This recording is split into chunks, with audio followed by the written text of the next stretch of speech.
रात का समय था। आसमान में गहरी काली बादलों की चादर बिछी हुई थी। गांव के लोग जल्दी जल्दी अपने घरों के अंदर जाने की तैयारी में थे। गांव का नाम चंदनपुर, जो घने जंगलों के बीच बसा हुआ था। इस गांव की एक पुरानी और खौफनाक दास्तान थी सरकटा खबीस की। लोग कहते थे कि ये खबीस एक ऐसा दानव था जिसकी गर्दन कट चुकी थी, लेकिन वो सिर के बिना भी जीवित था। वह सिर्फ रात के समय ही दिखाई देता था और जिसने उसे देखा वह कभी वापस नहीं लौटा। गांव के बड़े बुजुर्गों की माने तो कई सालों पहले इस खबीस को गांव के मंदिर के एक साधु ने कैद कर दिया था। उसे कैद करने के लिए मंत्रों और तंत्रों का सहारा लिया गया था, लेकिन उस दिन के बाद से गांव के लोग जब भी रात में जंगल की ओर जाते, उन्हें डरावनी आवाज़ें सुनाई देती, जैसे कोई उनके पीछे दौड़ रहा हो। हर कोई इसे सरकटा खबीस का प्रकोप मानते हैं। वह रात बाकी रातों में से अलग नहीं थी। गांव के 3 दोस्त राहुल, संजीव और दीपक काफ़ी देर तक खेतों में काम करके घर लौट रहे थे। तीनों ने खबीस की कहानियां सुन रखी थी, लेकिन कभी उस पर विश्वास नहीं किया। गांव के अंधविश्वास काफ़ी फैला हुआ था और ये तीन उसे बेकार की बातें मानते थे। लेकिन उस रात कुछ ऐसा होने वाला था जो उनकी सोच को बदल देगा। जैसे ही वह गांव जंगल के पास से गुजरे, अचानक हवा में एक अजीब सा बदलाव महसूस हुआ। पेड़ की पत्तियां खड़खड़ाने लगी और एक ठंडी हवा का झोंका आया। दीपक ने हंसते हुए कहा, लगता है आज सरकटा खबीस हमें लेने आ रहा है। राहुल और संजीव भी हंस पड़े, लेकिन तभी एक भारी कदमों की आवाज़ सुनाई दी, जैसे कोई बहुत बड़ा व्यक्ति उनके पीछे चल रहा हो। आवाज़ इतनी भारी थी कि तीनों के रोंगटे खड़े हो गए। राहुल ने पलट कर देखा, लेकिन वहाँ कोई नहीं था। शायद हमारी ही आवाज़ ही गूंज रही हो, राहुल ने कहा, लेकिन उसकी आवाज़ में एक अनजानी घबराहट साफ झलक रही थी। जैसे जैसे वे आगे बढ़ते गए, कदमों की आवाज़ तेज होती गई। अब वह स्पष्ट रूप से महसूस कर सकते थे कि कोई उनके पीछे चल रहा है। संजीव ने डरते डरते पलट कर देखा और उसका चेहरा एकदम सफ़ेद पड़ गया। वो देखो, उसने कांपती हुई आवाज़ में कहा। राहुल और दीपक ने भी मुड़कर देखा। उनके सामने था एक अजीब और भयानक दृश्य। एक बिना सिर का आदमी जिसके शरीर से खून टपक रहा था। उसके हाथों में एक बड़ा सा डंडा था जिसे वह जमीन पर पटक रहा था। उसकी गति धीमी थी, लेकिन उसके कदमों की आवाज़ इतनी भारी थी कि धरती कांप रही थी।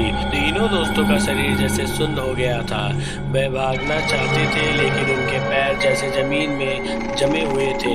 सरकटा खबीस उनके और करीब आता गया और तभी दीपक ने किसी तरह हिम्मत जुटाई और चिल्लाते हुए दौड़ पड़ा। उसका पीछा करते हुए राहुल और संजीव भी भागे, लेकिन खबीस ने उनका पीछा नहीं किया। वह वहीं खड़ा रहा, जैसे कुछ सोच रहा हो। तीनों किसी तरह गांव पहुंचे और सीधे पंडित जी के घर की ओर भागे। पंडित जी गांव के सबसे बड़े ज्ञानी माने जाते थे। उन्होंने इन कहानियों को सच होते हुए देखा था और गांव वालों को सरकटा खबीस से बचाने के लिए तंत्र मंत्र का सहारा लिया था। जब तीनों ने पंडित जी को सारी बात बताई तो उन्होंने गंभीरता से सुना और बोले, सरकटा खबीस जाग गया है, क्या हमें कोई खतरा है? राहुल ने हिचकिचाते हुए पूछा। पंडित जी ने भारी मन से कहा, हाँ, अगर वह फिर से जाग गया तो ये गांव अब सुरक्षित नहीं है। हमें उसे फिर से कैद करना होगा, लेकिन इसके लिए हमें उस पुराने मंदिर में जाना होगा जहां उसे पहली बार कैद किया गया था।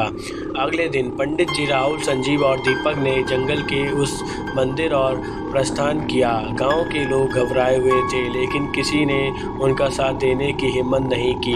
मंदिर के बारे में कहा जाता था कि वह अब वीरान हो चुका है और वहां जाने की हिम्मत किसी की नहीं होती। जैसे ही वे मंदिर के पास पहुंचे, एक अजीब सी ठंड ने उन्हें घेर लिया।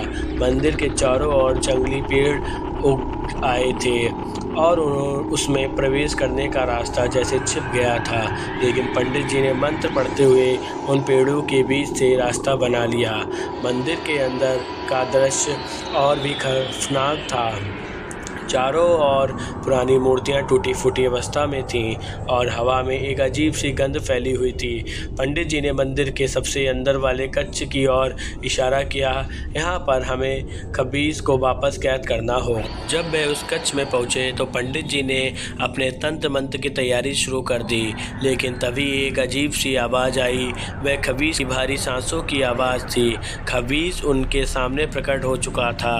बिना सिर का वो शरीर जब और भी ज़्यादा भयानक लग रहा था। लेकिन यहाँ एक रहस्य खुला। पंडित जी ने कहा, सर कटा खबीज कोई आत्मा नहीं है, वह एक अभिशप्त साधु है। उसे उसके ही गुरु ने श्राप दिया था कि वह बिना सिर के जिएगा जब तक कि उसकी आत्मा को मुक्ति नहीं मिलेगी। लेकिन हमें क्या करना होगा? संजीव ने घबराते हुए पूछा। पंडित जी बोले, हमें उसकी आत्मा को मुक्त करना होगा और इसके लिए हमें उस मंत्र को पूरा करना होगा जो पहले अधूरा रह गया था। राहुल, दीपक और संजीव ने हिम्मत जुटाई और पंडित जी के साथ उस मंत्र को पूरा करना होगा। लेकिन जैसे ही मंत्र पूरा हुआ, खबीज अचानक चीख उठा। उसकी चीख इतनी तेज थी कि मंदिर की दीवारें हिलने लगीं। सबको लगा कि अब अंत नज़दीक है, लेकिन तभी एक चमत्कार हुआ। जैसे ही मंत्र समाप्त हुआ, खबीज का शरीर धीरे धीरे अदृश्य होने लगा। उसकी चीखें शांत हो गईं और उसकी जगह पर एक शांत और दिव्य प्रकाश फैल गया। वह प्रकाश जैसे पूरे मंदिर को घेरने लगा। पंडित जी ने कहा, अब उसकी आत्मा मुक्त हो चुकी है, उसका श्राप समाप्त हो चुका है। राहुल, संजीव और दीपक ने राहत की सांस ली। उन्हें यकीन नहीं हो रहा था कि वह इस खौफनाक दास्तान से बाहर निकल आए थे। गांव में लौटकर उन्होंने सबको ये कहानी सुनाई और गांव के लोग भी इस चमत्कार पर विश्वास करने लगे। लेकिन कहानी यहीं ख़त्म नहीं हुई।